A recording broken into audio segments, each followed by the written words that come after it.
Labą dieną, Julija. Labą dieną. Labai malonu, kad jūs pas mane atvykot. Pradėsiu, manau, kad labai paprastai ir tikrai labai aktualia tema moterims. Prieš 7 metus jūs sužinojote, kad jums diagnozuotas yra krūties vėžys. Taip? Taip. Vat kaip jūs tą sužinojote? Nuo ko prasidėjo apskritai tas kelias, kad jūs sužinojote? Sakydavo daktarai, sakykime, ginekologai, kad reikia tikrinti krūtinę, savitikrą. Aš šitą dalyką iš tikrųjų žinojau jau seniai. Aš negaliu dabar pasakyti apie tiksliai kada. Gal 23 man buvo kažkur tai va tada. Aš taip kart nuo karto vis tiek patikrindavau. Ir čia irgi gulėjau lovai ir galvoju, reikia patikrinti. Ir pričiupau. Tiesiog radote guziuką pati. Guziuką. Tiesiog save čiupinėdavot. Pati save čiupinėdavot. O tą darydavot profilaktiškai, nes aš esu girdėjus ir tikrai yra moterų, kurios einate pas ginekologus arba pas momologės, ar ne? Taip. Aš pati turėjau operaciją krūties tokią, kaip sakau, gražinimą ir man sakė, jūs pati tikrinkit, jūs čiupinėkit, žiūrėkit. Jeigu kažką užčiupėt, jūs turite keliauti ir pasitikrinti, o nelaukti. Taip, realiai taip ir buvo. Čia aš pričiupau, jeigu taip jau prieš naujosius metus. Tada buvo, kaip šventės pas mus ir buvo nedarbo dienos. Realiai čia, prieš kalėdas. Aha. Ir po kalėdų aš realiai iškart paskambinau polikliniką, užsirašiau pas gydytoją. Taip. Pas ginekologą. Kada aš atėjau pas ginekologą, šiaip tai labai greitai kažkaip tai aš papuoliau realiai. Gal 2 savaitės tik tai reikėjo man palaukti. Aš papuoliau labai greitai, atėjau pas gydytoją, pasakiau, jinai pačiupinėjo ir jinai labai greitai sureagavo. Sako, poliklinika labai ilgai lauksi, sako, duosiu siuntimą. Bet jinai nieko nepasakė, kad jums kažkas blogai, kad kažką numato. Ne, tai iš vis, aš kada atvažiavau į Santariškes, aš negalvojau, kad iš vis man reikia į Nacionalinį vėžio institutą. Aš ėjau paprastai, kur yra konsultacinė poliklinika. Kitoj pusėje gatvėje, negu yra NVI. Ir vienu žodžiu man sakė, ne, čia ne tas adresas. Ir aš nuėjau ten, į NVI. Šiaip tai aš buvau jau užsiregistravus pas mamologą, onkologą. Ir kada aš užėjau kabinetą pas gydytoją, jinai pačiupinėjo ir jinai man paprastai pasakė, jūs negalvokit, kad jūs šiandien iš čia labai greitai išeisit. Ir žinokit, kada man pasakė tą. O jisai jautėsi didelis? Taip, jis buvo nemažas, jis buvo toks kaip, gal kaip kiaušiniukas to. O buvo centimetrais jisai įvertintas? Taip, kada išoperavo gydytojas, tada jis pasakė, aš galvoju, kad jis yra didesnis, galvoju, kad bus 4 centimetrai, bet jis buvo 3, paprastai jis buvo labai giliai pas mane, po krūties jis buvo, po krūtinės, ne kažkur tai ten viršuoja po krūties. Ir nuo to momento prasidėjo visas mano kelias. O kaip daktarė, apskritai kaip daktarė jums paskambino ir pasakė, čia jūs tą pačią dieną sužinojot? Ne, aš nesužinojau tą pačią dieną. Man tą pačią dieną padarė praktiškai visus tyrimus, išskyrus biopsiją. Kitą dieną buvo padaryta biopsija. Ir niekas nieko dar nesako, jūs tiesiog nežiniojo. Taip, kaip, tą pačią dieną, pirmą dieną aš papuoliau pas, sakykime, pas chirurgą, pas vedėją, skyriaus vedėją onkologiniam. Ir jis taip man pasakė. Nesvarbu, kokia bus diagnozė, bet kokiu atveju mes operuosimės. Nes vis tiek yra tas guzelis, reikia jį operuotis. Kitą dieną man buvo padaryta biopsija ir gydytoja pasakė, po 5 dienų plius minus bus atsakymas. Galit man paskambinti. Aš paskambinau į kabinetą ir jinai man pasakė, jūsų diagnozė yra patvirtinta. Kitą dieną buvo jau komisija. Ir per tą komisiją buvo paprastai tas gydymo eiliškumas. Tai jinai nepasakė telefonu? Ne, jinai paprastai man pasakė, jūsų diagnozė yra patvirtinta. Neklausėt jūs, o kokia diagnozė, ar tiesiog? Aš jau viską supratau realiai. Jūs supratot, ar ne? Taip, aš supratau realiai, kokia yra mano diagnozė. O kaip jūs supratot? Vis tiek kažkaip. Jie nesako. Jie daktarai tiesiai nesako, kad tu sergi, kad pas tave yra vėžys. Ne, jie vis tiek, aš manau, kad jie bando žmogų apsaugoti nuo to streso.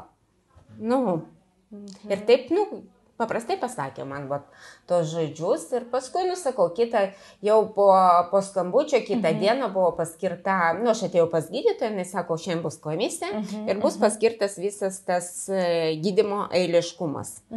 Tai reiškia, kada aš atėjau iš vis pas gydytoją, tada pas chirurgą jau, tai jis man ir pasakė, tu džiaukis, kad aš tau sakau, kad galima operuotis.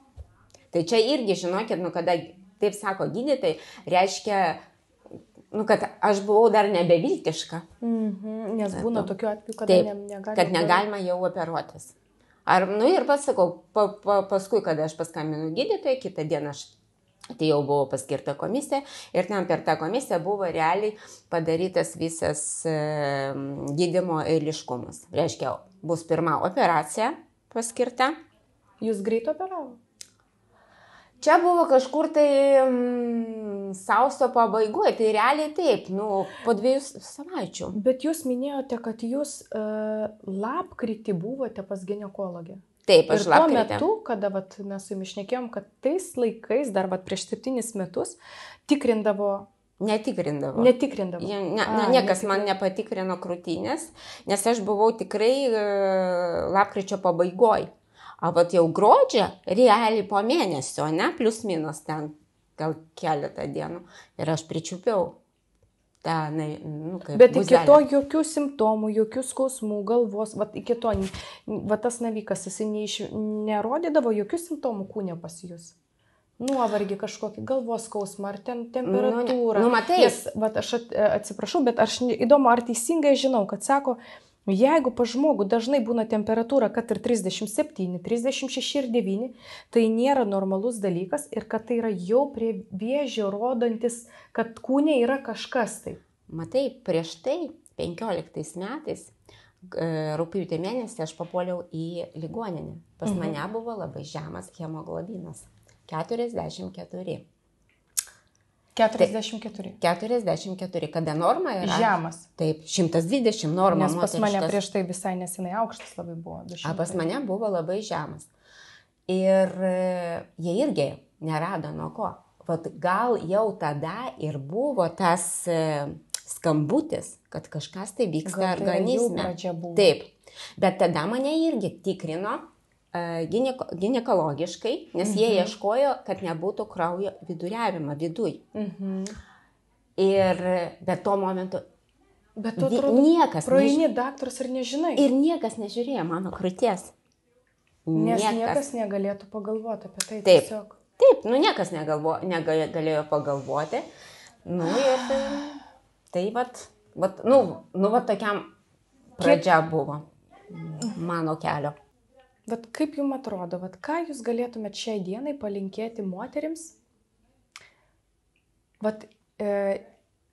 Tiesiog, net ne į kažkurią tai temą, o tiesiog, jums 43, jūs turėjote ligą ir jūs ją išgyvenote, su ją sukovojote, jūs šiai dienai esate sveika, jūs jos neturit. Taip, šiai dienai. Ką jūs galėtumėt palinkėti moterims? Visų pirma, kaip aš sakau, reikia eiti tikrintis pas gydytojus. Bent priduoti taip, aišku, kraujas irgi nerodo. Nes tada man reikėjo, kai buvo ta problema su krauju, tai aš kas 3 mėnesius ėjau priduoti kraują. Realiai, kaip taip, pagal visus šitus dalykus, kaip kada aš sužinojau, kad aš sergu vėžiu, papričiupau tą, aš jokių simptomų nepajutau.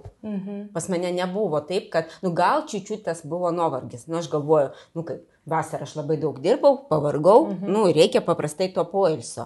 O taip, realiai, kad, kai būna ten ant krūties kažkokie tai išbėrimai, kaip, pas mane jokių pojūčių nebuvo.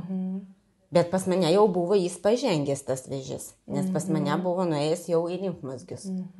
Jau į pažastį. Ir iki to, sakėt, vis buvot sveika apskritai, sveika moteris, neturėjot jokių kažkokių nusiskundimų. Visiškai. 10 metų sakėt, kad nesilankėt poliklinikoje. Visiškai 10 metų tikrai nebuvau poliklinikoje, netgi paprastai kraujo priduoti. Nu jo.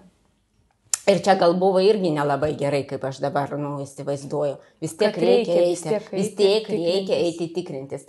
Dabar, kaip aš sakau, ne orai šitas, Violė, vozduch. Vozduch. Oras. Oras. Vis tiek yra. Oras gali būti užterštas, labai daug tų mašinų važiuoja. Ir maistą mes valgom. Maistas. Čia irgi visi šitie dalykai, čia tikrai irgi gal ir susėję, gal nesusėję. Niekas nežino iš tikrųjų, iš kur kaip atsiranda. Aš taip suprantu, kad kažkas tai vyksta organizme ir prasideda tos vėžinės ląstelės augti. Gal tas stresas, nes vis tiek mes labai daug stresuojam, realiai stresuojam, kaip gydytojas sako. Stresas čia pirminis dalykas. Reiškia, nereikia stresuoti. A kaip nestresuoti, ne? Realiai. Kaip nestresuoti. Tai jūsų palinkėjimas būtų taip, kad moteris, tos, kurios ar nesilanko poliklinikos ir jaučiasi sveikos, ar tos, kurios vis tiek, aš manau, kad vieną kartą per metus reikia praeiti, reiškia, mamografiją ir echoskopiją. Echoskopija čia krūties, jeigu mes liečiam krūties vėžio. Čia yra šitie du. Kiekvienais metais. Kaip dabar aš einu tikrintis, kiekvienais metais jie daro ir dar būtų gerai padaryti kraujo vėžio markerius. Krūties. Krūties. Galima ir gimdos daryti irgi. Čia yra 3 šitie aspektai, kurie, aš manau, kad reikia. Taip, mamografija čia yra, vis tiek tas, čiūčiut tos, kaip švitinimo gauni. Taip. O echoskopija, tai ten jau paprašiau tu guli ir tau paprastai žiūri, taip apitiksliai ten irgi. Šitus dalykus reikia daryti. Susirgau būdama 36 ir kada sako, kad reikia tikrintis pagal programą, tai nuo 50 metų. Aš tikrai galvoju, kad reikia eiti tikrintis jau kada, sakykime, ne nuo 20 metų, bent nuo 25, kiekvienais metais padaryti tam tikrus tyrimus. Mamografiją, echoskopiją, ir padaryti kraujo vėžio markerį ant krūties. O tai kainuoja pinigus apskritai eiti ir daryti visus šitos dalykus. Jūs eiti mamografiją kiekvienais metais, echoskopiją, eiti pas ginekologą. Aš, pavyzdžiui, asmeniškai, aš esu registruota Inmedikoje, tai yra privati klinika. Jeigu laukti poliklinikoje man būtų ilgai. Pavyzdžiui, aš užsimaniau, jeigu man reikėtų eiti į tas privačias, tai kainuoja vis tiek. Aš manau, kad kainuoja, matai, aš einu į onkologinę NVI ir jie jau ten viską daro. Jie daro, nes jums turi daryti. Taip, aš kaip jau persirgau, sakykime, tą lygą, man jie daro. Bet jeigu reikia turbūt, jeigu reikės pakartotinį kažkokių tai tyrimų, taip, tu tada mokėsi už tos tyrimus. Bet taip daro nemokamai. Jeigu tu dirbi, aišku, viskas gerai, tu kaip apdraustas, tai tada daro nemokamai. Bet dabar, šitus dalykus jie daro vieną kartą per metus. Šitus dalykus. Mamografija, echoskopija ir vėžio markerį. Vėžys ir darbingumas. Ar tai yra suderinamas dalykas? Jūsų atveju, krūties atveju, pagal... Krūties atveju, kaip? Taip, yra tam tikrų dalykų, kad iškart, aišku, tu negali dirbti ir negalėsi dirbti. Kai pas mane buvo vėžys jau pažengęs į limfmazgius ir man viską ten išoperavo. Kiek jūs laiko negalėjo dirbti? Taip grubiai pasakant, normaliai, kad uždirbti tiek, kiek uždirbot iki to. Sakykime, aš buvau 10 mėnesių ant biuletenio. 10 mėnesių. Taip, 10 mėnesių. Realiai tos pajamos jau 10 mėnesių apie metus laiko nebuvo tokios, kokios galėdavot gauti. Aš neturėjau ne invalidumą, nes invalidumas duodamas po viso tik tai gydymo. Po viso, ir jeigu jisai trunka metus laiko, tai po Taip. Buvo taip prieš 7 metus. Nežinau, nebuvo. kaip dabar, bet... Dabar tikrai nežinau, bet tuo momentu tikrai buvo taip, kad... Tu tiesiog atrodo, va taip viešai vaikštai, eini parduotuvės, ta prasme, tu likai sveikas gyveni, bet realiai tavo jau sveikata nebeleidžia tiek dirbti ir tu negauni jokios kompensacijos, nors jau yra ypač... Iš pradžių pirmą, po operacijos, kada tu negali tą ranką, kuri yra operuota, sakykime, pašalinti tie limfmazgiai, jinai yra nesuvaldoma. Ir jūs realiai jūsų tai darbo įrankis rankos buvot. Taip, jūs dirbote savo. Taip, aš dirbau savo ir čia yra, kaip mano rankos, čia man uždirba pinigus, sakykime taip. Ir taip, jinai buvo šitą ranką, jinai nebuvo, kaip darbinga. Reikėjo ir masažų, reabilitacijos reikėjo, kad jinai pradėtų, kaip būti. Taip, aš pati labai daug stengiuosi, kaip dariau ir tas mankštas dariau ne tik, kada, kaip ir ką mus mokino NVI, šitie kineziterapeutai. Kaip padėti savo namuose. Taip, namuose ir paskui važiavau į sanatoriją irgi ir ten. Ir aš, taip, jeigu 3 metus, kiekvieną dieną dariau. Kiekvieną dieną aš dariau pratimus. Ir šiai dienai galiu pasakyti, kad aš ją valdau, šitą ranką. Taip, jinai tinsta, kada yra labai karšta. O dėl ko jinai pas jūs yra, kas su ja buvo? Kodėl jinai... Todėl, kad pašalinti limfmazgiai. Reiškia, nėra tos limfotokos nėra normalios. Pažasti pas mane. Prie krūties pas mane pašalintos limfmazgiai yra ir labai daug pašalinta pažasti. Kad mano ranka būtų tokia, kai buvo iki operacijos. O tada, kai... Jūs tos 10 mėnesių, grubiai, sakykime, metus laiko nedirbot. Jūs jautėt, kad pas jūs yra trūkumas finansų. Kad tai yra jau to, kada jūs pradėsite dirbti.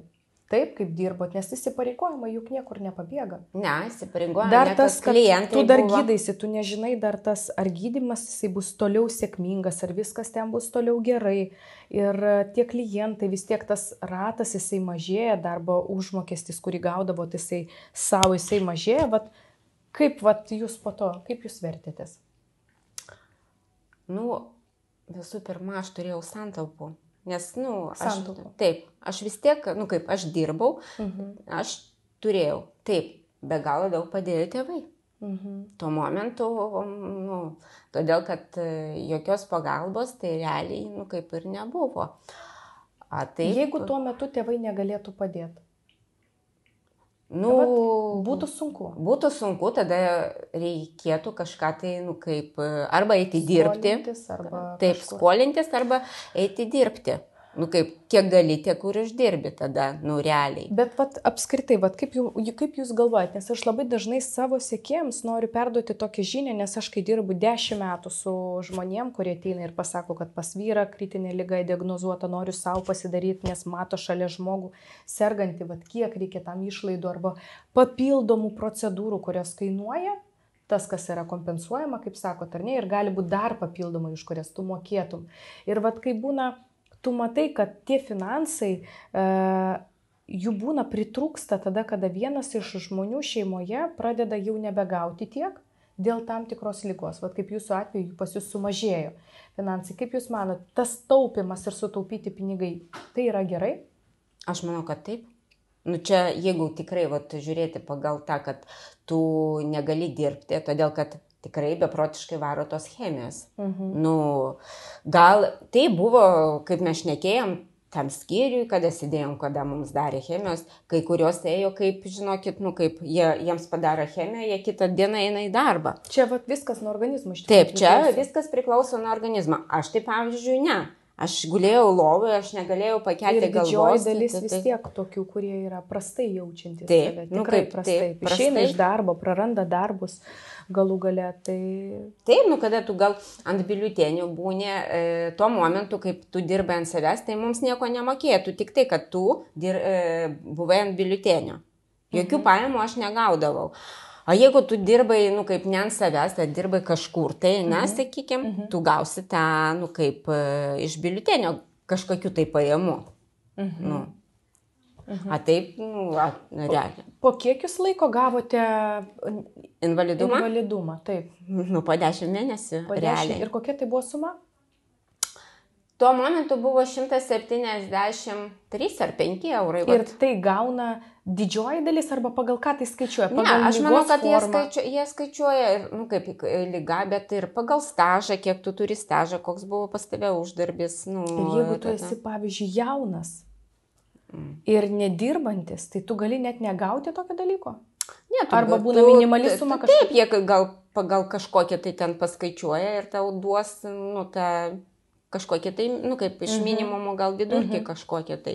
Aš nežinau, kaip jie realiai taip skaičiuoja, tai, paprastai tau paskui iš Sodros atsiuntė tą laišką ir ten laiške parašyta, kiek tu gauni, ten tavo stažas parašytas, koks buvo tie visi, kaip į Sodrą mokesčiai sumokėti, taip.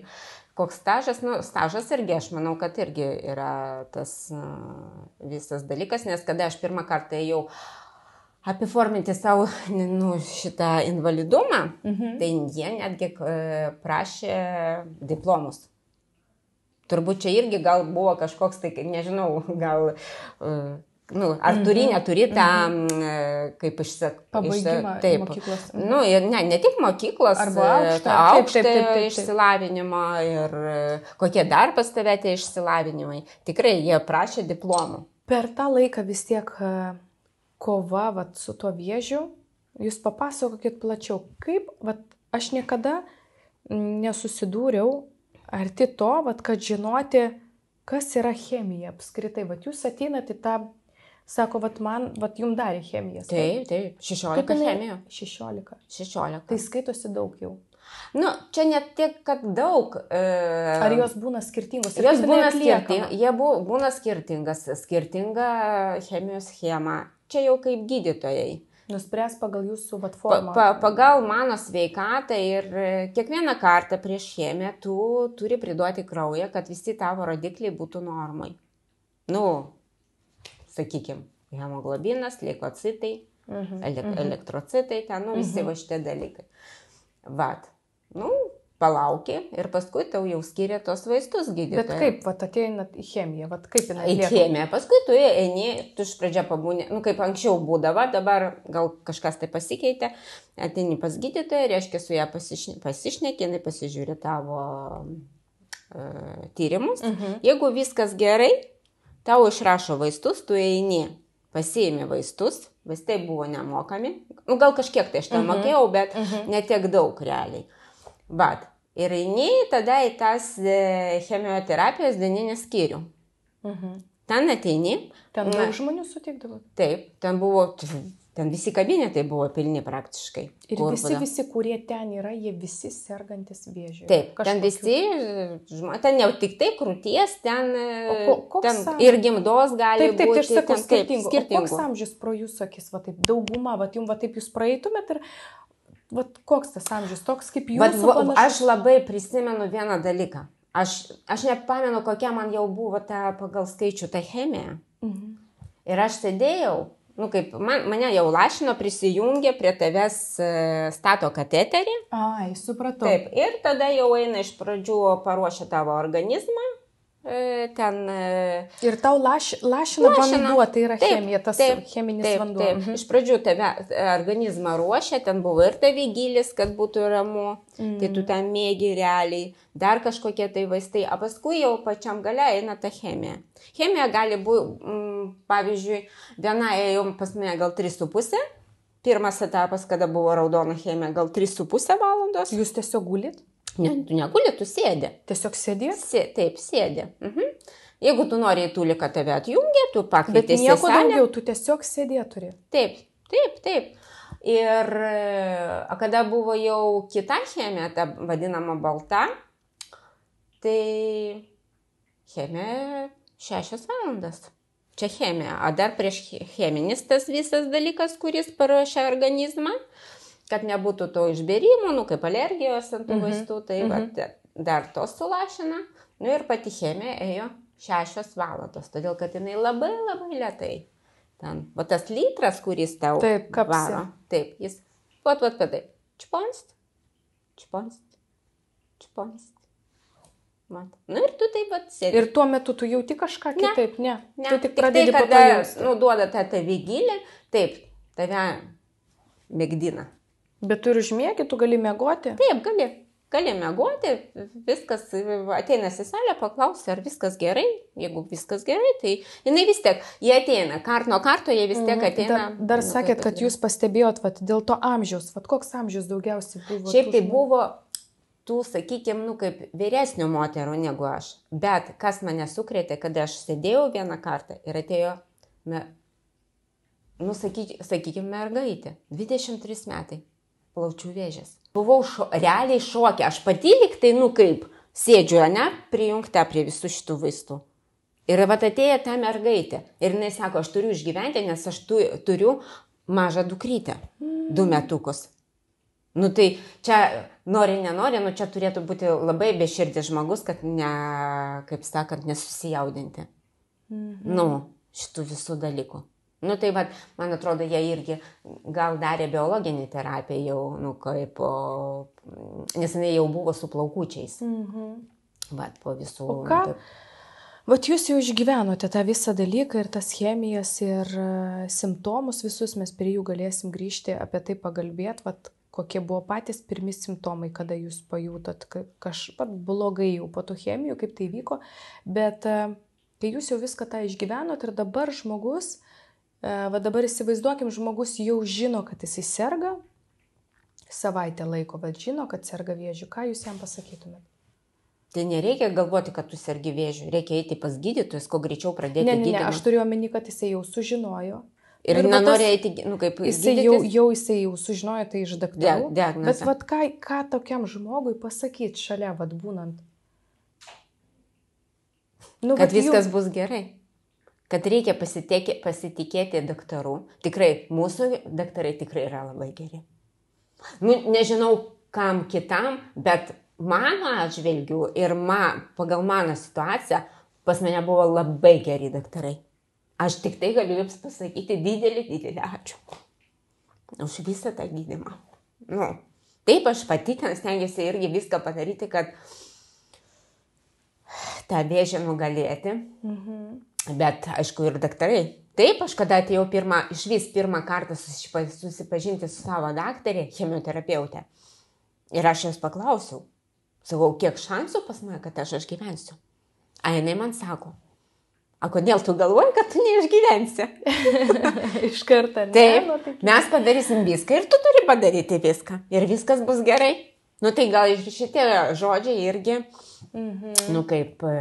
ir kada man pradėjo tas antras etapas tų chemijų, man tas skyrių pasidarė labai bloga. Tas vėmimas atsirado. Ten ir iš tos skyriaus atėjo gydytoja mane pasižiūrėti ten, ir tas spaudimą ten ir viskas. Ir paskui iškvietė mano tą chemioterapeutę. Ir jinai su manim sėdėjo, kol neapsulašins man visas šitas dalykas. Ten tada jau prasidėjo, man atrodo, pirmą dieną buvo biologinė ta chemija, o paskui kitą dieną turėjo būti ta agresyvi chemija. Ir aš labai susinervinau. Ir pasakiau, aš daugiau nesigydysiu, viskas gana ir baigta. Jau turbūt buvo tas psichologinis perversmas, ar ne, kada turi būti lūžio taškas. Taip. Kada ir tada tuo momentu, kad taip gali būti ir kad tu turi tiesiog praeiti tą. Taip. Ir tuo momentu turbūt ir buvo tas lūžio taškas. O kas vyko su jūsų sveikata? Ką jūs jautėt? Kokie buvo simptomai? Jums sulašino vieną kartą chemiją, ten antrą kartą? Ne, tai chemija, šiandien, pavyzdžiui, sulašino raudoną chemiją. Kitą dieną, kažkur tai apie 5 vakarą, aš jau jaučiu tie vėmimo simptomai. Organizmas atmeta, ar ne? Taip, viską nori. Taip, ir tu tada labai reaguoji į maistą. Labai. Tuo momentu, kaip aš sakau, namie pas mus niekas nieko negamino, kad nebūtų tų kvapų. Namie, sako, to kaip tėvai reagavo, tai tikriausiai tai yra tas palaikymas artimųjų. Aš nemačiau ne vieną kartą, kad mama verkė. Nemačiau. Ne kartą? Ne kartą nemačiau. Nemačiau, kaip ir tėvas O reaguoja. klausėt dabar, jinai verkė iš tikrųjų? Verkė. Tik tai nerodė, taip. Kaip jinai sakydama, kad jeigu aš būsiu nestipri ir tu būsi nestipri. Man reikėjo būti stipriai. Viskas. Taip. Ir jinai darė man tos, kaip nuo vėmimo vaistus leido. Bet visą tą laiką jūs gyvenot su tėvais? Taip. Taip. Taip, tas buvo tikriausiai svarbu vis tiek. Ta prasme, tam žmogui, kuris susirga, jam svarbiausia tikriausiai nebūti vienam, ar ne? Taip. Palaikymas yra labai... Tu neguli ligoninį prie daktarų, tu tiesiog tau padaro, tu išeini, tu vėl darai savo gyvenime. Taip, kaip gydytojai sako, jeigu bus labai bloga, kvieskit greitą. Bet, man gal buvo pats blogiausias dalykas ir pats sunkiausias dalykas, tai čia paskutinė raudona chemija. Aš tada visą savaitę. Čia paskutinė kelinta čia buvo? Čia buvo 4, bet 1 etapo. O raudona skaitosi čia spalvom pagal stiprumą, ar ne? Ne, jinai raudona čia buvo, jie valė kraują.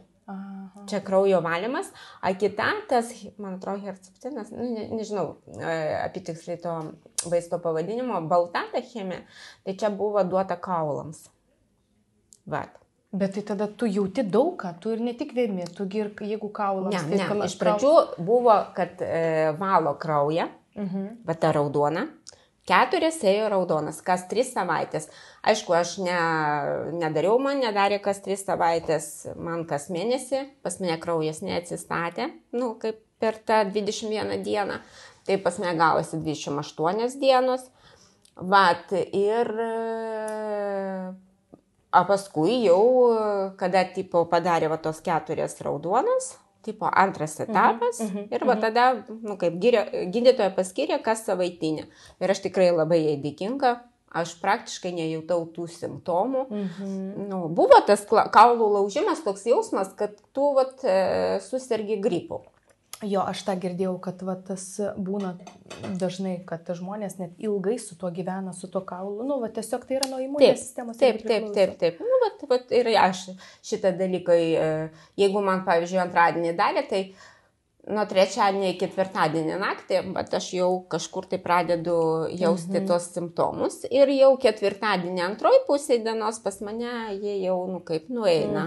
Bet aš dariau kas savaitinį ir čia gavosi man 12 chemijų. Per visus metus aš jau darė man tą biologinę terapiją ir jį kas 3 savaitės. Bet jinai jau, tu nieko nejauti.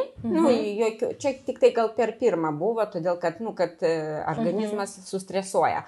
Paskui viskas gerai, tu kas 3 savaitės ateini, tau išrašo, tu eini, tau irgi stato lašelinį ir viskas.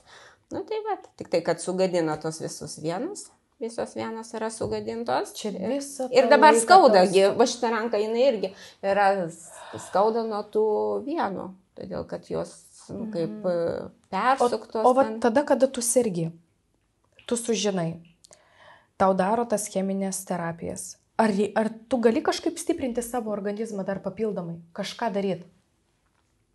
Valyti jį papildomai, kažkaip gerti kažkokius vitaminus. Bet šiaip tai gydytojai iš vis prieš to, kada eina chemija, prieš visų šitų dalykų.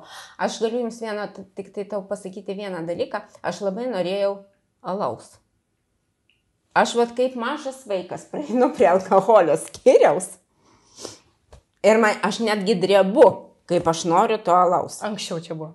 Čia kada chemijos metu. Taip pas mane niekada nebuvo tokių dalykų. O ten kažkoks, aš atėjau tada pas gydytoją ir sakau, gydytoja, kažkas tai nenormalu, kas čia dabar darosi man.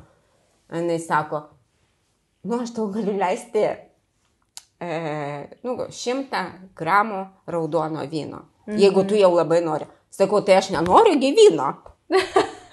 Aš noriu, sakau, alaus. Jis sako, alaus iš vis negalima. Raudoną vyną, sako, galima. Galima, kad būtų sausas raudonas. Bet jokių vitaminų, jokių žolelių, kažkokių papildomų dalykų, kad savo organizmui padėti, nėra. Aš tik tai valgiau kauliukus ir dabar dar valgau tų kauliukų. Stiprinti kaulus ir kremzlį? Ne, Violė, čia yra nuo abrikosų kauliukus. Oho. Taip. Ir vat jos aš valgiau. Ir dabar iki šiol aš jau suvalgyt. Paprastai, kaip yra, jie nepardavinėja čia yra Klaipėdoje, yra turgelis ir ten pardavinėja. Vot ypač šitų, kaip skaitosi čia vitaminas B17, kurio nėra pas mus realiai, kaip prekyboj. Bet aš nežinau, ar tiksliai čia, netiksliai, gal čia pas mane ten smegenėse, bet aš kiekvieną rytą atsikeliu, pavalgau. Perskaitėt, sužinojot? Taip, aš skaičiau, kad yra tas vitaminas B17, kurio pas mus realiai nėra. Ir suradau ten pirkti ir aš suvalgau, daug nevalgau, bet kiekvieną dieną ten palaikot. Taip, 6 sakykim, riešutukus. Čia kaip migdoloje tokie patys, tik tai jie turi kartumą. Ir čia kiekvieną dieną iš ryto. Tai jūs tą rekomenduotumėte šiaip tokius dalykus? Šiaip sveikamgi irgi žmogui valgyti. Čia dėl kažkokio gavimo vitamino, kurio mes negaunam su maistu, aš taip suprantu. Taip, čia realiai, aš nežinau. Čia jau kiekvienas žmogus gali pats nuspręsti, ar vartuoti jam šitus dalykus. Jūs tiesiog tą perskaitėte. Taip, aš šitus dalykus perskaičiau ir, gal man psichologiškai nusistatė, kad jis irgi man padės. Ir aš, jį vartoju iki šiol. Man tada išvis beprotiškai buvo. O kas buvo? Bloga. Tas vėmimas, tas beprotiškas vėmimas. Realiai, kada valo kraują, tai ten tu nieko nejauti, pas tave tik tai, kad eina tas pavyzdžiui, man tai buvo, tai pas mane buvo beprotiškas tas vėmimas. Ir aš labai reagavau į tas, ir į maistą, ir į maisto spalvą. Pavyzdžiui, buvo vasara, nes pirmą chemiją pas mane pradėjo kovo mėnesį pabaigoj. Tai realiai aš visą vasarą dariau tą chemiją. Ir aš... O plaukai pliko ar ne? Taip. Lygiai po 10 dienų nuo pirmos chemijos. Iš karto viskas? Ne iš karto viskas. Kaip buvo. Bet visiems tai būna? Aš nežinau. Ar ne? Gal ir ne visiems. Man buvo lygiai po 10 dienų. Bet jūs jau žinojot, buvo tam pasiruošęs, kad tai bus. Žinai, čia vis tiek... Nes moterim tai yra labai toksai... Čia vis tiek nebūsi tu pasiruošęs iki galo, čia irgi buvo, kaip kada tu sužinojai diagnozę, čia būna tau stresas ir realiai tie plaukai.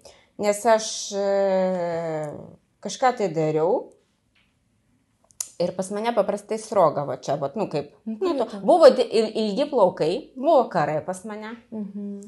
Ir krito sroga. Taip, kada tu kažką tai aš ten ar skaičiau, ar kažką tai dariau. Aš bandau įsivaizduoti ir aš negaliu tiesiog patikėti. Ir aš nuėjau į vonę ir galvoju, reikia, paprastai toks judesis.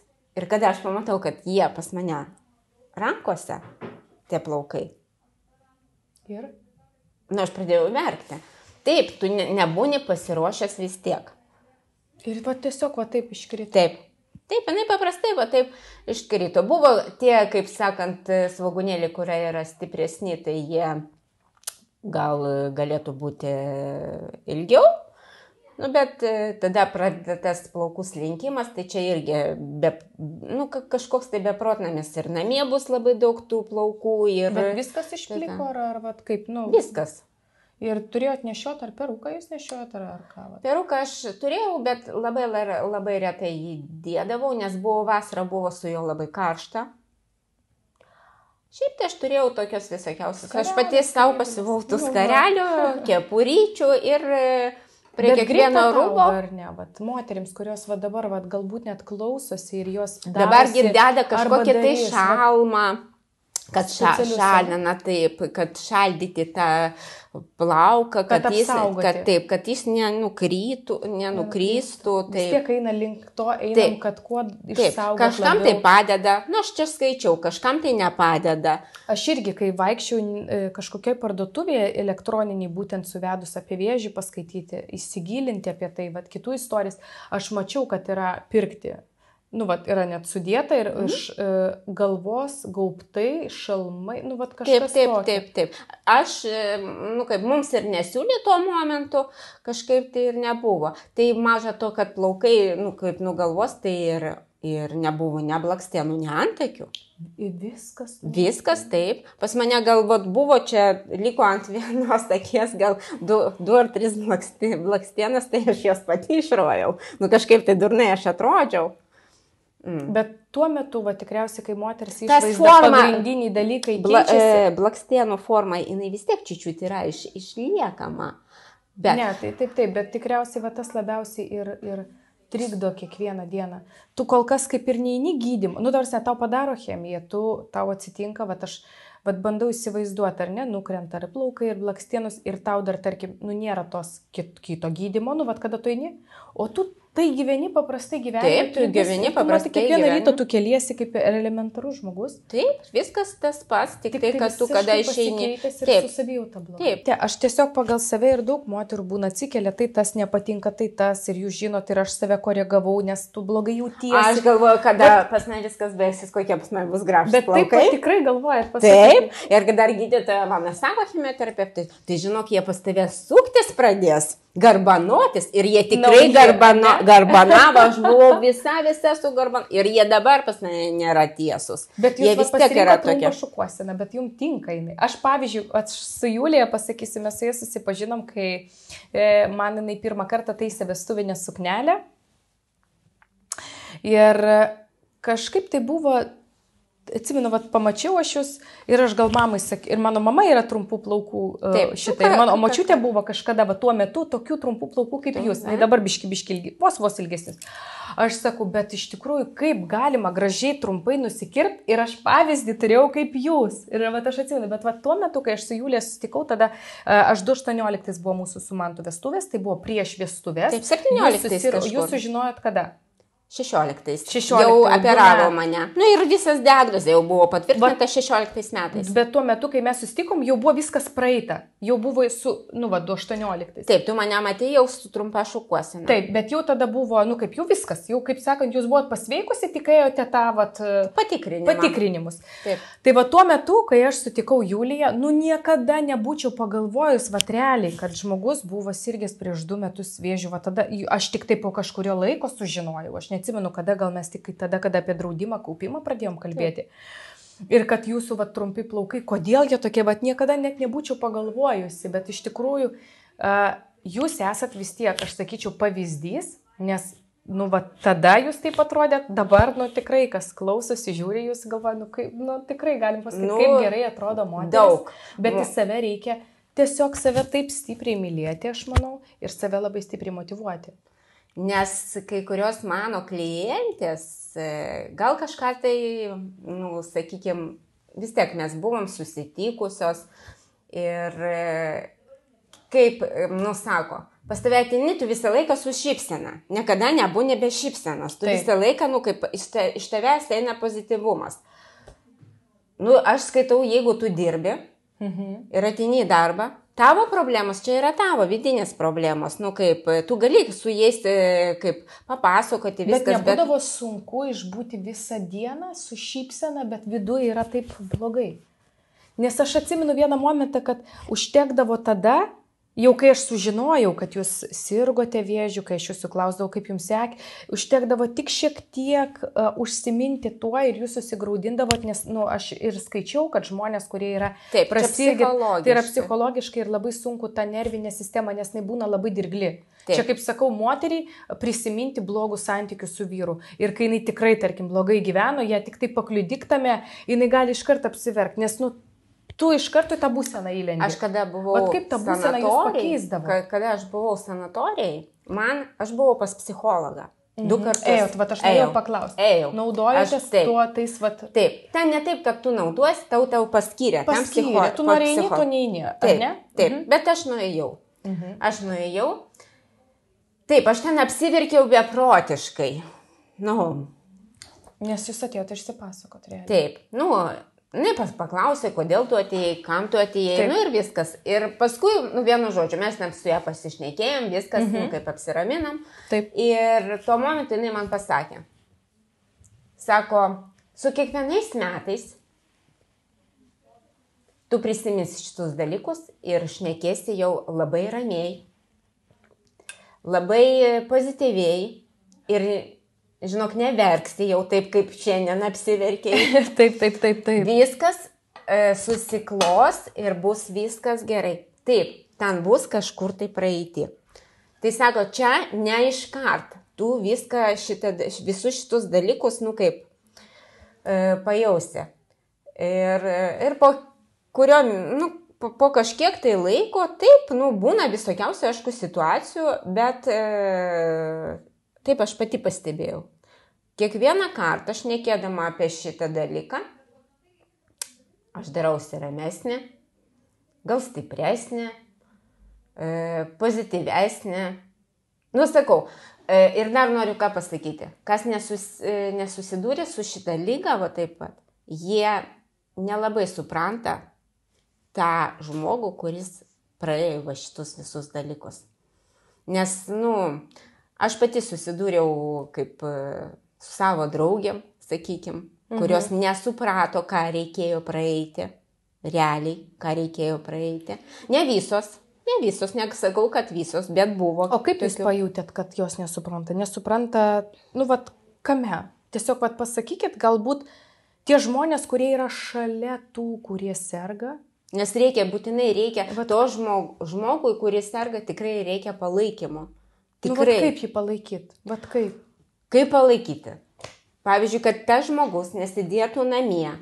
Jeigu viskas tvarkoja su sveikata, tą dieną, sakykime, po chemijos praėjo ten kažkiek tai dienų, ten savaitę, 2 savaitės, kitą savaitę, tu, prašau, vasarą, paimkite tą žmogų, nuveskit jį į gamtą, padarykit tos pačius šašlykus ar dar kažką. Taip, kad žmogus užsimiršinėtų, kad jam neuronai ir ta, kaip sakau, aš manau, kad ar ne tos smegenys, tos akys, jisai matytų tik tai, kas gera, bent jau tas visas dienas. Į teatrą nueikit. Kažkur tam žmogui parodyti daugiau dėmesio. Taip, kad jis nebūtų vienišas, sakykime. Taip, mane labai palaiko tėvai, bet ką noriu pasakyti?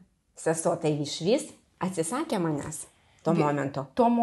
Taip. O iki to buvo geras... Aš negaliu pasakyti, kad pas mus buvo geri santykiai, jie visą laiką buvo tokie čiučiutį tempti. Taip. O čia tai, kada aš susirgau, tai turbūt jai buvo gal didesnis stresas negu man. Jai didesnis stresas. Taip. Tai sakau, ne kiekvienoje šeimoje gali kaip aš tikrai nelinkiu niekam dar praeiti ir šitą dalyką, kad kada tave... realiai... Atstumė šeimos narys. Čia kaip neatstumė, aš sakau, kad jinai mane išdavė. Realiai. Ir aš taip suprantu, kad jinai iki šiol nesuprato, ką reikėjo praeiti. Realiai. Jinai niekada manęs nepaklausė, kaip tu šiai dienai tavo savijauta. O koks amžius tarp jūsų su sesės skirtumas? 4 metai.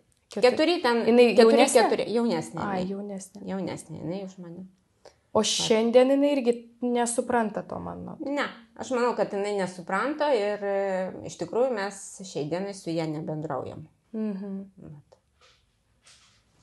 Tai čia irgi toks yra, sakykime, čia viskas prasidėjo, aišku, kada ėjo chemijos, tai kaip aš pasakiau savo tada, tuo momentu, aš išgyvensiu viskas vienu metu. Ir paskui bus viskas gerai pas mane ir man bus jau, kaip sakant, načiukaci. Bet nori jinai su manim bendrauti, nenori jinai su manim bendrauti. Yra kitų žmonių, su kuriais aš bendrauju, tikrai turiu, tokia, pas mane yra pora, vyras ir žmona, mano draugai, tai tikrai mes su jais visą laiką kartu ir dalinamės visko, tai tokie dalykai, kaip. Su Violė aš pasidalinau savo istoriją kažkada. Iš tikrųjų, kodėl Julija ir kažkada tai nuo ko jinai man papasakojo, kadangi aš buvau jos irgi klientė, tai Julija kažkaip tai man parašė, ar aš jai pasiūliau, neatsimenu, koks buvo laikotarpis, atsidėti pinigus, sutaupyti. Gal tada net jūs būstą net neplanavot kažkaip tai įsigyti. Ne, Gal jūs galvojote, gal galvojau, bet kad ateičiai atsidėti savo pensijai, kažkaip taip galvojote. Bet dar. Aš atsimenu, bandau atsiminti pokalbį. Tai, vat jūs man dabar pasakykit, praėjo tam tikras laikas, man atrodo, jūsų sutarčiai 3 ar 4 metai. Kokiu tikslu jūs tada iš tikrųjų būdama, kiek čia jums buvo, apie 40? 40 taip, kažkur. Pasirašėt sutartį, nes yra klientų, kurie galvo, aš jau per sena arba per senas, aš dabar per jaunas, nes keičiu darbus, reikia čia į to, kaip čia vientisumo, bet kalbant apie tai, kad dar yra tas kaupimas kartu su draudimu ir kritinės lygos, ir gyvybės suma, ir visa kita. Vat koks tikslas buvo jūsų pasirašyti sutarties, vat jūsų asmeninė nuomonė? Arba galbūt jinai jau dabar yra tikslinga, va dabar jau žinot atsakymą, nes aš asmeniškai, kai buvau jauna, aš pasirašiau tiesiog, kad pasirašyti, kad neišleisti. taip, aš atsivedu, tai man buvo... Ne, aš vis tiek galvoju apie ateitį, nes, žinot, kaip liga gali pakartotis, niekasgi nežino, kaip bus toliau, kad jau būtų mano ta, sakykime, ateitis ramesnė. Kad kapitalas šiek tiek būtų sukauptas. Taip, vdruk reikės to gydymo realiai ir buvo tokių atvejų tikrai ir kada darė tai ir chemija ir viskas buvo, kad atsinaujina ten po 10 metų, po 11 metų pas žmonės. Buvo tokių moterų, su kurios aš susipažinau, su kuriais nesėjom vienu metu tą gydymą, jų jau nėra, realiai nėra. Jos yra mirusios jau, bet nesusikaloja su to vėžiu. Reikia čiūčiut pagalvoti ir į priekį. Ir į priekį, iš tikrųjų. Netgi, žinot, aš jums galiu pasakyti, netgi jūsų mama su tėčiu, ar ne? Jūsų tėvai. Jie jums padėjo, nes jie turėjo galimybę. Ir aš visiškai nesenai turėjau pokalbį su moterim. Jis sako, man gėda pasakyti vyrui, kad aš noriu atsidėti pinigus, kad jeigu mano mama susirgtų kažkuom, nes jinai šiandien savo, sako, nepadėtų ir jeigu jinai susirgtų, sako, reikėtų, kad ir 5000. Taigi vienintelis dalykas, tai jinai prašytų manęs. Kas pirmas padėtų? O jos mamai 58 metai, mes skaičiavom, kad jeigu jinai pradėtų mamytę taupyti, bet sako, jinai neturi iš ko taupyti, jinai turi neįgalumą liktis ir toks neįgalumas, kur jinai negali dirbti. Tiesiog negali dirbti to darbo, kažkaip kito ten, žodžiu, mes ten diskutavom, bet esmė tame, kad netgi šiai dienai, ar tu kaip jaunas susirgsi, ar tau 25 ar 35, mes vis tiek ieškom po to tos paramos kažkokios, paramos ar finansinės ir tu nežinai, ar tu galėsi tą darbą dirbti, tą patį dirbti darbą. Realiai taip. Nes taip pagalvojus, ačiū Dievui, su jūsų situacija yra viskas gerai, jūs galite valdyti rankas, bet tos rankos galėjo ir abidvi su abiem būti blogai. Bet jos vis tiek yra tokios, ne tokios jau, kaip buvo anksčiau. Jo, bet vis tiek kažką tai o pilna žmonių po tokių lygų arba lygos metu jie negali visiškai dirbti ir realiai niekur nepabėga žmonių įsipareigojimai, apskritai jie nepabėga, jeigu tu turi būsto paskolą, bet įsivaizduokit, ar ne, jūs turit būsto paskolą, tu susirgai dar vėžiu, tau reikia viską mokėti, galbūt automobilius leasingu ir tu dar žinai tą problemą ir tiesiog tai yra susideda į tai, kad bet kokiu atveju mes remiamės, kad reikia finansinės, tos tokios biški santaupų, kaip jūs sako, turėjot. Aš turėjau. Tėvai galėjo. O gali būti ir atvirkščiai, nedaug dievė. Ar mama susirga, tai pirmas, į ką kreipsis, tai kreiptųsi jūs, arba kaip mano tėvai mane kaip pavyzdys. Tai aš manau vien dėl to, kad ir tą juodai dienai taupyti ir tam, kad jeigu kažkas atsitiktų. Čia taip, nes nežinia, kas bus ateityje. Nežinai, iš tikrųjų. Tai iš tikrųjų, aš niekada negalvojau, kad aš tikrai susirgsiu vėžiu. Niekada, nes aš niekada neturėjau tikrai kažkokių tai didelių problemų su sveikata. Aš visą laiką, aš iš vaikystės, kaip aš sakau, tai būdavo ten pas mane, kad aš buvau maža, ten, tos tokios kažkokios tais lygos, kaip ir visi vaikai serga. Kad aš susirgčiau vėžiu, tai pas mane iš mamos pusės yra tų vėžinių susirgymų, kad tipo kaip paveldama. Bet krūties vėžių pas mus niekas nesirgo. Pas mus yra labiau tam plaučių vėžiai. Ir taip iš vyriškos pusės, kad tas... Bet jūs ir nepasakytumėt, kad jūs turėjote, kaip būna, sako, kad nervai, viskas susideda, tas stresas, bet jūs galėtumėt pasakyti, kad jūs strese gyvenote? Taip. Nes aš dažnai girdžiu, net aš atinu pas daktarus kažką tikrintis, ar ten pas manulistą, ar pas masažuotoją. Ir kažkas kieta, kažkur kažką jie atranda. Pas jūs čia nuo streso, pas jūs čia nuo streso. Čia dabar labai populiaru. Atrodo, kad tai yra populiaru ir man aišku, manulistas man pasakė, stresas gali būti netgi jūsų susirgęs vaikas ir jūs čiut pastresavot. Sako, stresas gali būti, užsidėjot nepatogius batus. Aš tada pradėjau galvoti, kad, tas stresas yra, bet, kažkaip atrodo, aš iš tų, kurie, nestresuoju, iš kur tas ten kietas tas kaklas, įsimiego, atrodo gerai. Ir tam kūne, renkasi kažkokie tie stresiniai dalykai ir, tiesiog, jūs sakėt, galbūt stresas irgi kažkoks jūs... Ne, tai mes vis tiek stresuojam, bet kokiu atveju mes kažkiek tai vis tiek stresuojam, bet kad toks, kaip sakant, būna sukretintis tas stresas. Taip, būna žmonės jau po to sužino apie tai. Taip, kad aš negaliu pasakyti, kad taip pas mane buvo, kad aš jau taip, labai sustresavau. Negaliu pasakyti, nes iš tikrųjų niekas nenustatė man, nuo ko tas, pas mane, jis yra pas mane neharmoninis, tas vėžinis mano navikas buvo. Nes čia nustato jau NVI, kad paskirti gydymą, nes aš baigiau visas šitas chemijas ir paskui tą biologinę terapiją, jokių vaistų aš negeriu ir negeriau. Ir pas mane nėra genetinis, nes darėm man 2 kartus genetinius tyrimus, tikrai ne genetinis. Aš taip suprantu, kažkas tai vyko organizme. Gal tas stresas ir ta ląstelė, jinai buvo gal aktyvesnė, kur yra krūty.